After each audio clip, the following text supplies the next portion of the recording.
And I think biofuels, in my opinion, is probably a stepping stone. And I think people are really aware of that.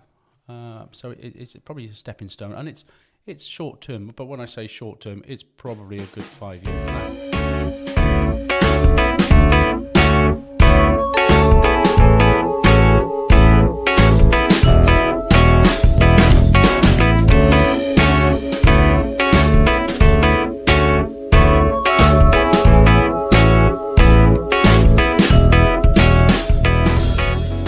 That was Kevin Hart, and you're listening to the Bailiwick Podcast with me, David Conway.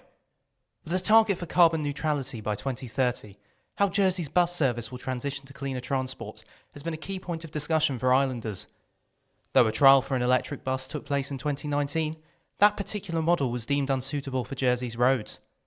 With more recent developments seeing the new town hopper service potentially powered by biodiesel, I sat down with LibertyBus's director, Kevin Hart, to discuss the plans for the service over the next decade as they look at the various eco-technologies on offer. Kevin Hart, welcome to the Bailiwick Podcast. Thank you, David. Good afternoon to you. So first off, would you just be able to talk a bit about what LibertyBus has planned for sustainable transport over the next few years and what the overarching goal is? I mean, we're in the middle of a pandemic, so our goal is to actually start to get people to use the bus again and start to get back to 2019 levels. 2019 was a record-breaking year for us. Over 5 million, and for government, over 5 million passenger journeys in that year. We had grown every single year. We'd grown the amount of services we put on, trying to get people out of cars. And I think overarching levels of cars with an increased population had actually slightly declined, and yet the bus usage had gone up. So, so we're doing everything we can. Extra services, extra buses. But we've had to refocus, and COVID's had an impact on everything. So it's about we're going back a step, and then we need to start building. We've already trialled an electric bus to see how it goes, and it's not quite at the terrain. The terrain was heavier than the manufacturers thought, which is weird because you think Jersey's 9x5. How can that have an impact on the terrain? But when you look at where they're trialling electric buses, or where electric buses are really, there's a lot of use being done, and that's in London. It's very slow speeds. Average speed on the London bus route is 7 miles an hour. Average speed over here was between 15 and 19 mile an hour, so it's more than twice the speed, which means we're using more energy, which means we didn't have the range on the vehicle to be able to do a full day. So it's developing all the time, and so we've got one eye on the future to say, okay, when is technology going to be there? But in the meantime, what else can we do? And it is about just driving up passenger growth, working with partners such as Evie, saying, okay, how do we try and get something together? And I've had a conversation today just on that. So we've brought over our own bikes. So you can hire a bike, you can fold it up, and you can put it on the bus. So you can do part journey. So shared transport ideas is great. So those sorts of things are really important, especially anything that you can shared transport, but building people's confidence back up into right. We need to travel again is not helped in a pandemic. It's certainly not helped with a message of actually you should work from home. And people's travel habits are now very different. We've seen our commuter traffic completely fall away.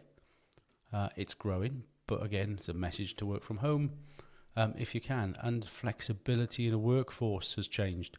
So people are now able to work from home 3, 4, 5 days a week. Some businesses only 2. So it's about trying to analyse what's going to be our future market and growing that.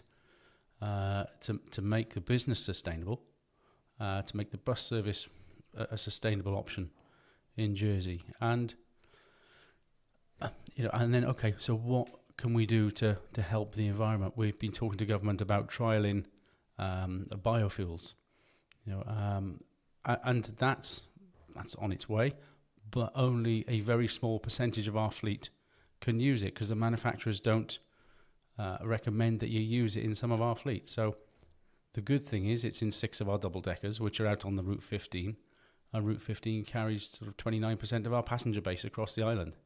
So it will have a huge impact just using biofuels to start with, and and if manufacturers change their minds and say yes, you can use it on this, then we will expand that to other parts of the fleet. But we're in constant dialogue with government to make sure that we're able to achieve these things. But unfortunately, it's not a simple let's just switch to biofuels. We've got to make sure that it doesn't have an impact on the vehicles themselves. Because if we start popping engines, an engine for a bus is £20,000, and if you start popping sort of 10, 20 engines, you're in real trouble. So it's building the bus service for the future, reshaping what we've got, reshaping what the island needs, and trying to deliver on it. So could you talk a bit more about the biodiesel that we use, and also, whether you see it as a short-term option that you use as a bridge between whatever future form of sustainable transport takes over, say zero emission, or whether you see it as a long-term solution? I think biofuels, in my opinion, is probably a stepping stone, and I think people are really aware of that. So it's probably a stepping stone, and it's short term. But when I say short term, it's probably a good 5-year plan in a lot of businesses. The real aim is, okay, do you go electric? Do you go HVO? HVO is biofuel. Or do you go hydrogen? So hydrogen is another product that's on the market, but then you need a hydrogen plant. But there's we've been in discussions with people who are trying to push that in Jersey. So there's two elements, but it's there's lots of trials going on around the UK and around the world that we are keeping close eye on. So yeah, for me, the answer to your question really is biodiesel is a stepping stone for now, until we get to a point of what's going to work here. The big issue we've got with vehicles is the size of the vehicles. Yes, we can use a standard size double decker because it's only on certain routes. The other vehicles, because of the size of our roads, need to be narrow bodied, need to be short, and that's not a standard bus.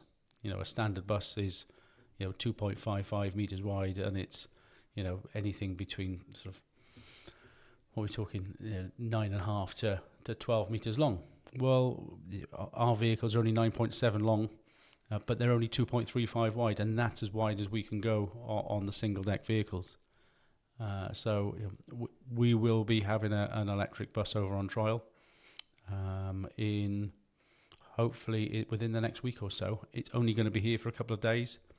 It meets the requirements of size. It's taken us a long time to get that vehicle here. And so the setup of the inside of the vehicle, we need to see if it would work, because it's not quite right, but it's the only thing on the market at the moment on electric that meets the requirements. And could you talk a bit more about what that bus is and the trial itself? What will that entail?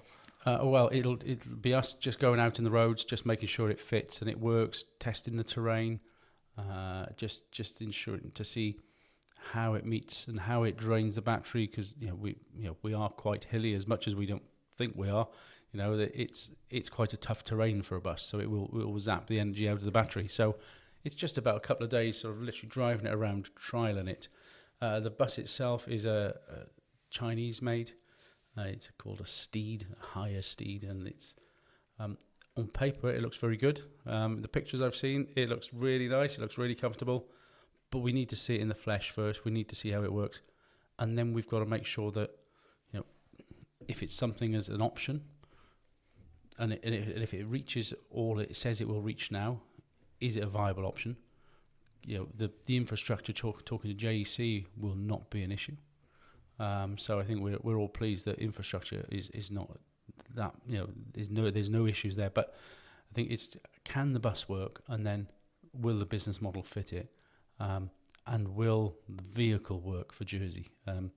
We pride ourselves on customer service, and that's helped. The staff have done a great job in promoting the bus service themselves, just being there, being on time, talking to the customers, and that in itself, if you look at the UK and how that's gone, It's about barriering the driver off. You go into London, you can't have a conversation with a bus driver because they're all behind a screen. It's barriered off, and there's no customer service.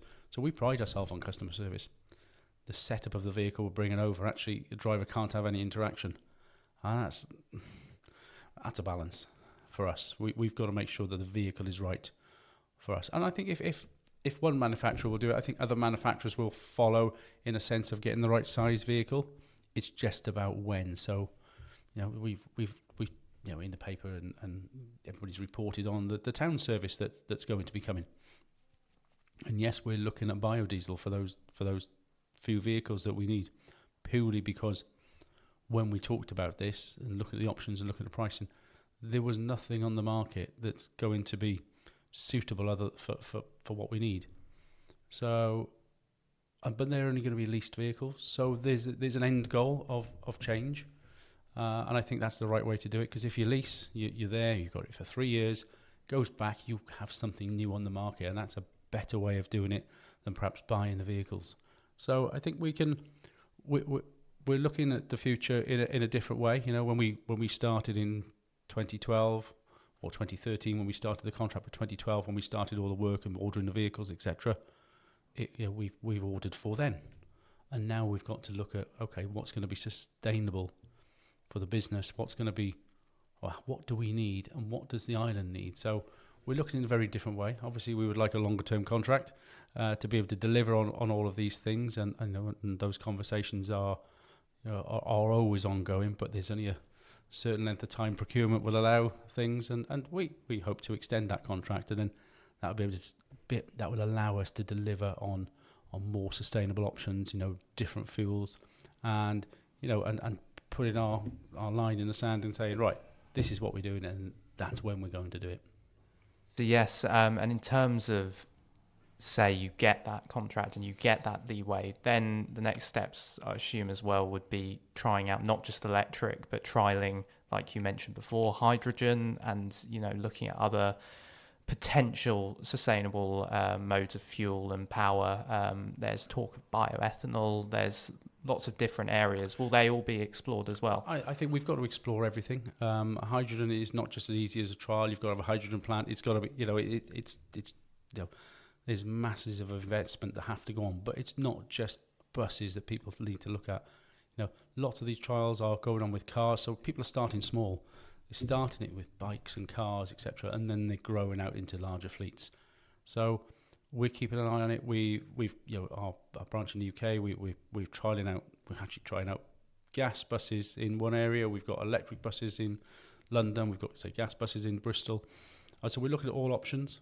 Nothing's off the table, and I think that's the way it needs to be. There's things are changing so quickly.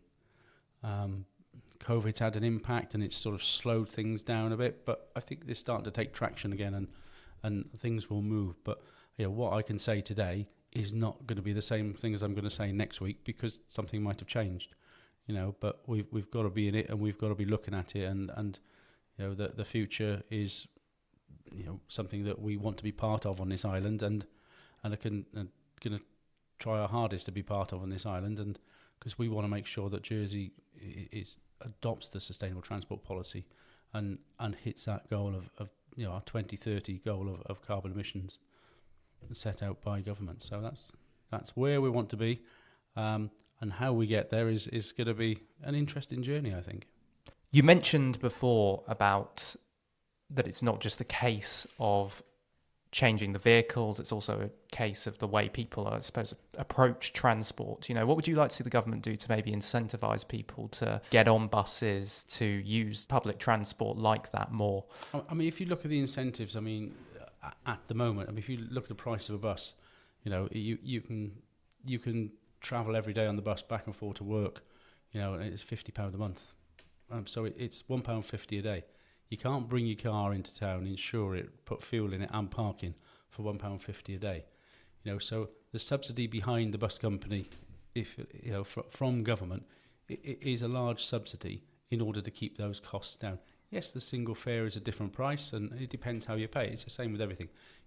You pay in advance, you're buying loyalty, so make sure. And we've got a lot of users that currently, buy in advance, and they're using the bus day in, day out, getting best value for money out here. And the more occasional users, they don't get such a big discount. So it's just about sort of looking at the whole thing, trying to grow. The hardest thing is now trying to get people back onto the bus, and it's and we're seeing that that's actually growing again now. If we go back 2 years, this time of year we'll probably get about 110, 120,000 passenger journeys in a week. At the moment, last week we were on 69,000 passenger journeys. So it's significantly lower. So we're getting there. We're not back down to the 7% that we had in March last year when COVID hit, and I think we're learning to live with it.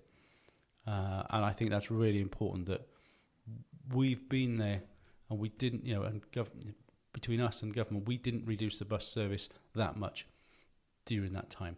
And again, the high frequency routes, they're out there. We're making sure that the bus is there day in, day out, something people can rely on, because they need to see it as an alternative. Traffic congestion feels as though it's quite bad at the moment, but I think there's still quite a lot of hire cars about. So it's great to see the visitors about, and they're great to see the visitors are on our vehicles. But what else can government do to incentivise people? They've put a bus lane in front of the pom door. People look at that little bus lane in front of the pom door and go, what difference does it make? It makes a huge difference just for our buses going east. Peak times will take 10 minutes off a journey just by that small bus lane, because it's quite congested leading into the tunnel. There are plans for more bus lanes across in St Helier, and one going out of the Esplanade and straight through into Gloucester Street. That again will take significant time off on journeys going west. So then we've all of a sudden starting to build infrastructure. We know we're tight on space in Jersey. We know the infrastructure is hard, and we can't just build bus lanes like you can in the UK, in Europe. So I think it's about working with government to see how we deliver the best we can in the space we've got and in the funds that are available. It's not a bottomless pit for this, is it? It's not only have we got a sustainable transport policy, but government has to be sustainable. Taxes have to be manageable. So there's a budget for everything. You mentioned earlier about working with EV and looking at the network in terms of an even wider, sustainable, shared infrastructure. Could you just elaborate a bit more on that and what you foresee in terms of that collaboration? I mean, working with any partner is great, and if we can work with EV, and all of a sudden their app can work on our buses, and that's the sort of things that we're talking about at the minute. Technology, for me, I'm just like, well, it's a QR code. Can't our ticket machine read a QR code? It's not that simple. But that work is going on in the background to see if we can, work with them to see if that's something that we can do. Because if you can catch the bus to St Oban and then pick up an EV bike to take yourself home, why not? And why not be able to do it on the same ticket? So we are looking at it. It's just not as easy as turning it on, because all the different systems have to be able to talk to each other. So there's a lot of work to do. And it's not going to happen overnight. And, we're not even saying it can happen, but we are looking at it. And if those sorts of things are something that we can look at, then great. And if we can work with partners, we work with certain businesses to give their staff discounted travel, to allow them to have an annual ticket to pay over, out of their pay. We do those sorts of things in the background. But also we are part of a social enterprise, and we also give a lot back. We do one-to-one disciplinary training. We do any sorts of training. We do Midas training. A lot of it is free of charge. Yes, we charge for some of it, but any one-to-one issues is all free. If people need some confidence, need some help in catching buses, we do that. We work with Highlands College. We work with other life skills students. MENCAP, Headway. We work with Jersey Deaf.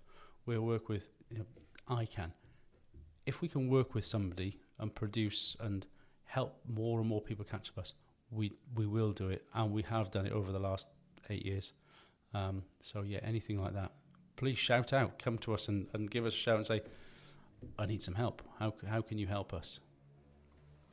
And finally, I wanted really to round off by putting a quote to you that government said last week in regards to there being no Jersey-compatible zero-emission buses or large commercial vehicles on the market yet, which are suited for our roads, which you've already spoken about a bit. But you've also spoken about the 2030 carbon neutral target.